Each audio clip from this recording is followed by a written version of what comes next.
नमस्कार, मैं रवीश कुमार। खबरों में हार्ट अटैक की रिपोर्टिंग बढ़ गई है या हार्ट अटैक बढ़ गया है, इस सवाल का जवाब मुझे नहीं देना चाहिए क्योंकि इसका एक जवाब हो ही नहीं सकता। डॉक्टर भी जवाब देंगे तो एक बार में सारा जवाब नहीं दे सकते, क्योंकि हार्ट अटैक के लक्षण से लेकर कारणों में इतनी विविधता होती है कि संभव नहीं कि हर सिटिंग में डॉक्टर अपने मरीज को विस्तार से बताता चले। कोविड के बाद से मीडिया में हार्ट अटैक की खबरें छपने लगी हैं। अगर इन खबरों के कारण आप अपने स्वास्थ्य और एक खास उम्र में चेकअप कराने को लेकर सतर्क हो रहे हैं तब तो अच्छी बात है, लेकिन तरह तरह के भ्रम में उलझते जा रहे हैं तो फिर खुद को रोकिए। अब मैं आपके सामने एक आंकड़ा रखना चाहता हूं। राष्ट्रीय अपराध शाखा ब्यूरो एनसीआरबी के आंकड़े बता रहे हैं कि 2022 में 56,653 लोग अचानक मौत के शिकार हो गए। इनमें से 57% हार्ट अटैक और ब्रेन हेमरेज से मरे। 32,000 से अधिक मौतें केवल हार्ट अटैक से हुई। क्या यह संख्या बहुत ज्यादा है?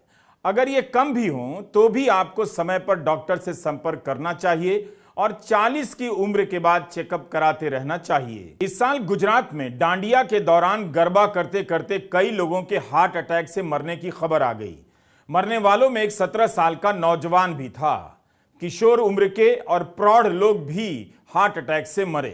तब केंद्रीय स्वास्थ्य मंत्री ने जांच कराने की बात कही। मीडिया में इस साल गरबे के दौरान 22 लोगों की मौत होने की खबरें छपी हैं। इस साल जनवरी की यह रिपोर्ट है, कई जगहों पर छपी हैं। कानपुर में एक दिन में 25 लोगों की मौत हार्ट अटैक से और ब्रेन स्ट्रोक से हो गई। तब इसके पीछे ठंड को कारण बताया गया।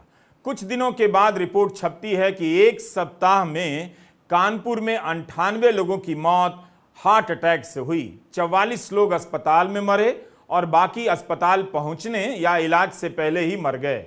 मुंबई के अखबारों में भी हार्ट अटैक को लेकर रिपोर्टिंग काफी बढ़ी है। टाइम्स ऑफ इंडिया की मालती अय्यर की एक रिपोर्ट है कि मुंबई में 2022 में हर दिन 26 लोग हार्ट अटैक से मरे हैं। यह जानकारी एक आरटीआई कार्यकर्ता ने निकाली थी। मालती अय्यर की ही एक और रिपोर्ट टाइम्स ऑफ इंडिया में छपी है और मई महीने में फोर्टिस अस्पताल के डॉक्टर ने कहा है कि 2011 से 22 के बीच हार्ट अटैक के कारण भर्ती होने वाले मरीजों की संख्या 5 गुना हो गई है। मालती की इस रिपोर्ट में केवल फोर्टिस अस्पताल का डेटा दिया गया है। 2009 में इमरजेंसी रूम में लाए जाने वाले मरीजों में 6% मरीज हार्ट अटैक के शिकार हुए। 2022 में यह बढ़कर 18% हो गया। अक्टूबर महीने में बीएमसी ने कहा कि मुंबई में जितने लोग मरते हैं उसमें 25% मौतें हार्ट अटैक से हुई हैं। हर घंटे 3 लोग हार्ट अटैक से मरते हैं। दिल की बीमारियों के अनेक प्रकार होते हैं, दिल के दौरे भी कई तरह के होते हैं, मगर मीडिया रिपोर्ट में लगता है सभी के लिए हार्ट अटैक का ही इस्तेमाल किया जाता है। मई महीने में ही हिंदुस्तान अखबार में जयेश जेतावत की रिपोर्ट है। पटना से खबर छपती है कि अप्रैल और मई के महीने में यहां 40% मौतें हार्ट अटैक से हुई हैं। इस अखबार के संवाददाता ने 3 शवदाह गृहों से आंकड़ा लिया। 2150 लोगों के अंतिम संस्कार के समय जो कारण दर्ज कराए गए हैं उनसे पता चलता है कि 40% से अधिक लोग हार्ट अटैक से मरे हैं। इनमें सबसे अधिक युवा हैं। यह संख्या साधारण नहीं है, ना ही नजरअंदाज करने लायक। पटना के बांस घाट के शवदाह गृह में 1 अप्रैल से 29 मई के बीच 354 शवों का अंतिम संस्कार किया गया। इसमें 141 की मौत हार्ट अटैक से हुई थी। हम आपको बता दें कि हमारा वीडियो इस पर नहीं है कि हार्ट अटैक क्यों होता है, क्या कोविड के कारण बढ़ा है, बल्कि हम देख रहे हैं कि मीडिया रिपोर्टिंग में हार्ट अटैक को कैसे पेश किया गया है और उस पर मंत्री कैसे बयान दे रहे हैं और किस तरह की व्यवस्था का आयोजन कर रहे हैं। अक्टूबर महीने में नवरात्र और गरबे के आयोजनों में होने वाली मौतों के बीच केंद्रीय स्वास्थ्य मंत्री मनसुख मंडाविया ने आईसीएमआर की एक रिपोर्ट का हवाला देते हुए चेतावनी भरा बयान दे दिया कि जिन लोगों को गंभीर कोविड हुआ था उन्हें कोविड से ठीक होने के बाद कम से कम 1-2 साल कठोर श्रम और जरूरत से ज्यादा कसरत करने से बचने की जरूरत है ताकि दिल का दौरा पड़ने की घटनाओं से बच सकें। इन बयानों से आशंका फैल गई कि क्या कोविड के बाद हार्ट अटैक की घटना बढ़ी है। 2 दिसंबर को समाचार एजेंसी पीटीआई की एक रिपोर्ट छपी है। गुजरात के शिक्षा मंत्री कुबेर दिनदोर का बयान है कि 6 महीने में हार्ट अटैक से 1052 लोग मरे हैं। इनमें से 80% मौतें 11 से 25 साल के बीच के बच्चों और जवानों की हुई हैं। 11 से 25 साल की उम्र के लोग हार्ट अटैक के शिकार हो रहे हैं। यह चिंता की बात है। जो काम स्वास्थ्य मंत्री का है उस पर शिक्षा मंत्री बयान दे रहे हैं, यह भी चिंता की बात है। जो भी है, सरकार और समाज दोनों को ध्यान देना चाहिए और अपने अपने इलाके की स्वास्थ्य व्यवस्था का मुआयना करना चाहिए। आप सिगरेट पी रहे हैं, डॉक्टर मना करते हैं, फिर भी आप पीते जाते हैं, तो आप यह नहीं देखते कि हार्ट अटैक के लिए लोग कितनी मेहनत कर रहे हैं, खुद को उस मुहाने पर पहुंचा दे रहे हैं। सिगरेट छोड़ने के लिए कहिए तो नाराज हो जाते हैं। इंडियन हार्ट हेल्थ एसोसिएशन का आंकड़ा है कि भारत में जितने भी हार्ट अटैक होते हैं उनमें से 50% 50 से कम उम्र के पुरुषों को आते हैं। 25% हार्ट अटैक 40 से कम उम्र के पुरुषों को होते हैं। इसके कई कारण हैं, जैसे भारत में मधुमेह के बढ़ते कारण 18 वर्ष से ऊपर के 7.5 करोड़ से अधिक लोगों को डायबिटीज है। धूम्रपान का सेवन, आधुनिक जीवन शैली का तनाव और कसरत की कमी, समय पर जांच ना कराना, जेनेटिक कारण इत्यादि इत्यादि। मधुमेह से ध्यान आया कि फेसबुक पर मेरी आवाज की नकल कर, मेरा ही वीडियो इस्तेमाल कर कोई डायबिटीज की दवा बेच रहा है, तो कोई लॉटरी के टिकट में मेरे चेहरे और मेरी आवाज का इस्तेमाल कर रहा है। प्लीज आप सावधान रहिए। मैंने ऐसा कोई विज्ञापन नहीं किया है। अगर कोई मेरी आवाज और मेरा वीडियो लगाकर दवा बेच रहा है तो सावधान हो जाइए, मत खरीदिए। झांसे में आने के बजाय कुछ काम की चीजें सीख लीजिए। जैसे केंद्रीय मंत्री इस वीडियो में सीपीआर कैसे देते हैं बता रहे हैं। यह आसान है और हर कोई सीख ले। हम किसी की जान बचा सकते हैं और कोई हमारी जान बचा सकता है। स्वास्थ्य मंत्री ने कहा कि सीपीआर की ट्रेनिंग के अभियान में 6 दिसंबर को देश भर में 20 लाख लोग जुड़े हैं। भयभीत होने की जगह जागरूकता जरूरी है और सच्चाई का सामना करना भी उतना ही जरूरी है। तो उपाय यही है कि नियमित चेकअप कराते रहिए, जीवन शैली में बदलाव कीजिए और तनाव से बचने का एक अच्छा तरीका बताता हूं।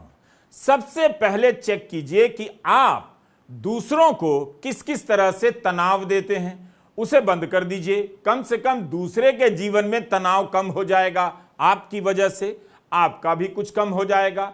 सडन डेथ यानी हार्ट अटैक और ब्रेन हेमरेज से मरने वालों की संख्या बढ़ती जा रही है। इसका मतलब यह है कि आपको सतर्क होना है और समय पर चेकअप कराते रहना है। एनसीआरबी की रिपोर्ट कहती है कि 2021 की तुलना में 2022 में 11.6% अधिक लोग अचानक मौत के शिकार हुए। 2012 से लेकर 2021 के दौरान दिल के दौरे से होने वाली मौतों में 54% की वृद्धि देखी गई है। अचानक मृत्यु में हार्ट अटैक और ब्रेन हेमरेज को भी शामिल किया जाता है। कई लोग इसे कोविड से जोड़ते रहे हैं, मगर सरकार की तरफ से पुष्टि का इंतजार करना चाहिए। लेकिन आप पुराने आंकड़ों को देखें तो पता चलता है कि हार्ट अटैक से मरने वालों की संख्या बढ़ती जा रही है। 2014 में 18,000 से अधिक लोगों की मौत हार्ट अटैक से हुई और 5 साल बाद 2019 में हार्ट अटैक से मरने वालों की संख्या 28,000 से ज्यादा हो गई। यानी कोविड के आने से पहले ही 50% की वृद्धि यहां आप देख सकते हैं। 2019 से तुलना करें तो हार्ट अटैक या सडन डेथ से मरने वालों की संख्या में 15% से अधिक की वृद्धि है। इस साल हार्ट अटैक से सबसे अधिक मौत महाराष्ट्र में हुई, 15,000 लोग मरे हैं। उसके बाद केरल और कर्नाटका का नंबर है, 6,000 से अधिक लोग यहां हार्ट अटैक से मरे हैं। स्वास्थ्य मंत्रालय ने इसी साल मार्च में राज्यसभा में एक रिपोर्ट पेश की और बताया कि साल 2016 में होने वाली जितनी मौतें थीं उनमें दिल के दौरों के कारण होने वाली मौतों का प्रतिशत 28% था। आंकड़ों की तुलना 1990 से की गई थी, जब कुल मरने वालों में दिल के दौरे से मरने वालों का प्रतिशत 15 था। आप गूगल सर्च करके देख लें, आपको कई वरिष्ठ डॉक्टरों के इंटरव्यू मिल जाएंगे जहां वे युवाओं में बढ़ते हुए दिल के दौरे के बारे में बता रहे होते हैं। एम्स दिल्ली के डॉक्टरों की यह स्टडी भी देखने लायक है। स्टडी में करीब 2500 ऑटोप्सी की जांच की गई है। निष्कर्ष निकला है कि दिल के दौरे से होने वाली आधे से अधिक मौतें इस कारण हुई क्योंकि लोग उन लक्षणों की पहचान नहीं कर पाए जिन पर गोल्डन आवर के दौरान खास तौर पर ध्यान देना चाहिए था। गोल्डन आवर वो समय होता है जो दिल के दौरे की शुरुआत से लेकर तब तक होता है जब तक दवा और इलाज काम कर सके। स्टडी में पाया गया कि मरने वालों में 11% से भी कम ऐसे लोग थे जो दौरे के 1 घंटे के भीतर अस्पताल पहुंच पाए। करीब 55% देर से पहुंचे और उनकी जान चली गई। करीब आधे लोग तो किसी भी मेडिकल इकाई तक गए ही नहीं। यह भी पाया गया कि पहले घंटे में पहुंचने वाले अधिकतर वो लोग थे जिनके घर के पास मेडिकल सुविधा उपलब्ध थी या जिनकी आय अधिक थी। यह जानकारी बेहद अहम है। कई लोग अस्पताल ही नहीं पहुंच पाते हैं, दर्द होने पर नजरअंदाज कर देते हैं, आराम करने के नाम पर देरी कर देते हैं। दरअसल उनकी भी पूरी गलती नहीं है। इसकी एक वजह यह हो सकती है कि छाती में दर्द कई वजह से होती रहती है। हम कई बार छाती में होने वाले दर्द को नहीं पहचानते और पहचानकर अनदेखा कर देते हैं। डॉक्टर अविरल वत्स डॉक्टर हैं और यूट्यूब पर हिंदी में छाती में होने वाले दर्द के बारे में विस्तार से इन्होंने जानकारी दी है। इनका अपना एक यूट्यूब चैनल है। हम उनकी बात दिखा तो रहे हैं, लेकिन याद रखिएगा, जब भी दर्द हो डॉक्टर से पहले संपर्क कीजिए। यूट्यूब के वीडियो मत देखिए। वीडियो को डॉक्टर समझने की गलती कभी मत कीजिए। हार्ट अटैक तब होता है जब दिल की जो मांसपेशियां होती हैं उनको खून की आपूर्ति अचानक जो है वो रुक जाती है। अब हार्ट अटैक के जो आम लक्षण हैं उसमें सीने में दर्द, जो कि सीने के बीचों बीच जो दर्द है या बेचैनी होना, ये सबसे आम लक्षण है जो कि काफ़ी लोगों को मालूम भी रहता है। ये दर्द दबाव हो सकता है, एक तरह का कसाव या एक भारीपन, जैसे कि हाथी ही छाती पे बैठ गया हो, ऐसा महसूस हो सकता है। और ये जो दर्द है ये बाजू में जा सकता है, दोनों बाजू में जा सकता है, लेकिन ये अक्सर आपकी लेफ्ट बाजू में जाता है। पीठ में ये दर्द जा सकता है, गर्दन में जा सकता है, जबड़े में भी जा सकता है और इसका जो फैलाव है वो पेट की तरफ भी हो सकता है। दर्द के साथ साथ सांस लेने में कठिनाई जो है वो भी एक महत्वपूर्ण लक्षण है जो अक्सर सीने में दर्द के साथ या उसके बिना भी कई बार हो सकता है। अन्य लक्षणों में आप ये जानिए कि ठंडे पसीने आना, मतली होना या चक्कर आना या ऐसी थकान रहनी जो एक तरह से नई थकान हो, आपको वो नई थकान महसूस हो सकती है। ये अन्य लक्षणों में, हार्ट अटैक के अन्य लक्षणों में आता है। कुछ लोगों में, खासकर जो महिलाएं हैं, बुजुर्ग हैं या डायबिटीज़ मधुमेह रोगियों में हार्ट अटैक के जो लक्षण हैं वो असामान्य हो सकते हैं। इनमें जो दर्द है वो हल्का रह सकता है, अपच हो सकती है या जो जैसे फ्लू होता है वैसे लक्षण महसूस हो सकते हैं। अगर आपको या आपके आसपास किसी को भी इनमें से कोई लक्षण महसूस होता हो तो तुरंत चिकित्सा सहायता ले लें और याद रखें कि हार्ट अटैक के लक्षण को पहचानना और समय पर उपचार प्राप्त करना बिल्कुल जीवन रक्षक हो सकता है। तो एनसीआरबी की रिपोर्ट आई और चली भी गई। अव्वल तो अब आती भी है तो देर से। 2016 की रिपोर्ट में कुछ आंकड़ों को सरकार ने 2 साल से भी अधिक समय के बाद जारी किया। ये आंकड़े किसानों में आत्महत्या और आकस्मिक मृत्यु की जानकारी वाले थे। इसी तरह 2017 की रिपोर्ट को 2 साल बाद जारी किया गया। पिछले साल 2021 के आंकड़ों को अगस्त के महीने में सार्वजनिक किया गया, लेकिन 2022 के डेटा को इस साल 4 महीने की देरी से जारी किया गया है। क्या ऐसा इसलिए हुआ क्योंकि 5 राज्यों में चुनाव थे? आखिर इतना महत्वपूर्ण काम और आंकड़ा इस तरह से क्यों जारी किया जा रहा है? इसका समय क्यों नहीं निश्चित हो सकता? नारी को देवी की तरह पूजा कर देने से नारी की समस्या दूर नहीं होती है। 2022 में 48,000 महिलाओं ने आत्महत्या की है। इनमें से आधी गृहिणियां थीं। शादी और वैवाहिक संबंधों में तनाव, दहेज, ये सब कारण हैं। बताइए, ये लड़का डॉक्टर है, नाम है E.A. Ruwais, Kerala medical PG association का अध्यक्ष है। उसने दहेज में क्या क्या मांगा? जिससे शादी करना चाहता था उसी से मांग रहा था। लड़की का परिवार 50 लाख, 50 सोने के सिक्के और गाड़ी दे रहा था, मगर होने वाले पति E.A. रुवाइस को 150 सिक्के, 15 एकड़ जमीन चाहिए थी, BMW गाड़ी मांग रहा था। चलाता कहां? सड़क पर तो जाम लगा है। 15 एकड़ जमीन के बदले पूरा केरला ही मांग लेता। हद है। जिस डॉक्टर लड़की से प्रेम करता है उसी से शादी के लिए दहेज मांग रहा था। दहेज ने लड़कों को आवारा और गुंडा बना दिया है। काश डॉक्टर शहाना बच जाती। एनसीआरबी का डेटा है कि 2022 में दहेज के मामलों के कारण करीब 6,500 लड़कियों की मौत हुई है। दहेज के करीब 13,500 मामले दर्ज हुए हैं। सबसे अधिक 2,25,000 मौतें उत्तर प्रदेश में हुई हैं। उसके बाद बिहार और मध्य प्रदेश का नंबर आता है।